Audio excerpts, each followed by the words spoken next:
नमस्कार प्रणाम भैया, हम अनुज कुमार योगी पहली बार भैंसौड़ बलाए पहाड़ से हमार बड़ भाई कमलेश यादव उर्फ भैया जी प्रधानी का चुनाव लड़त बारन, उनका के भारी मत से विजयी बनाओ जा। ए भैया कमलेश भैया जिंदाबाद जिंदाबाद, तानाशाही नहीं चलेगा नहीं चलेगा। मार्च महीनवा में बाटे चुनौआ चढ़ा है गजबे सुरूर हो, 12 महीना में चमकेगा गौआ, कोशिश रही भरपूर हो। अरे भाभी सुनो,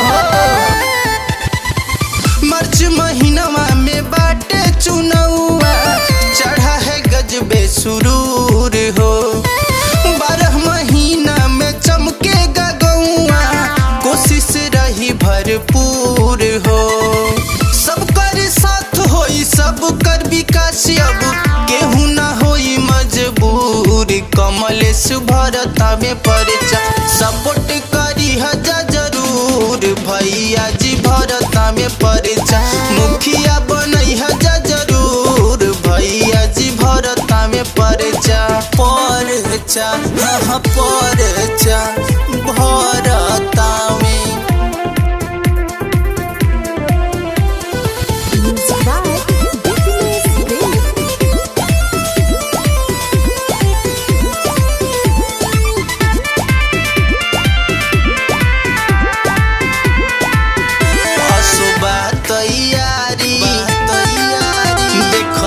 के बाबारी रही आप लोग के कृपा, तदिहन गौआ समारी असोबा तैयारी देख लड़े के बाबारी रही आप लोग के कृपा, तदिहन गौआ समारी बाटे सबका से प्यार कर मन में विचार जादो रही है न तोहरा से दूर, कमलेश भरता में परचा सपोर्ट करी हजा जरूर, भैया जी भरता में परचा मुखिया बनई हजा जरूर, भैया जी भरता में परचा मुखिया बनई हजा।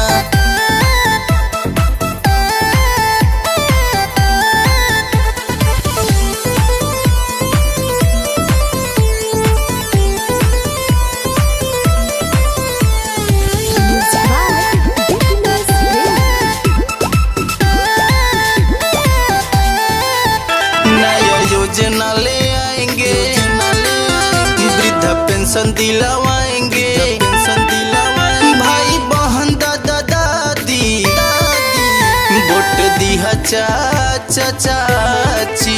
नया योजना ले आएंगे, वृद्धा पेंशन दिलवाएंगे, भाई बहन दादा दादी वोट दिया चाचा चाची।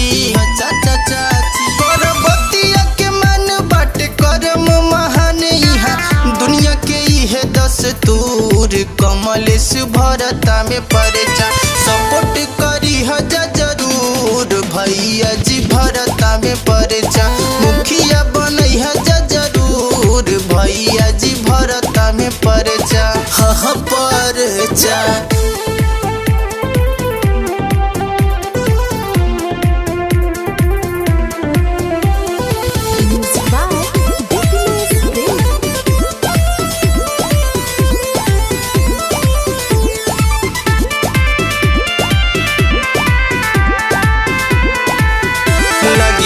सरकारी घरे सबके दुआरी चमकी रोड स्कूलिया दूर होई अंधियारी, लगी बम्बा सरकारी घरे सबके दुआरी चमकी रोड स्कूलिया दूर होई अंधियारी।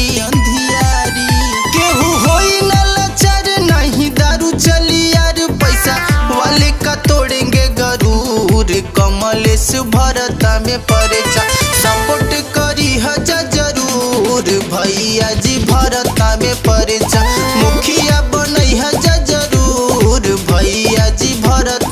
परचा।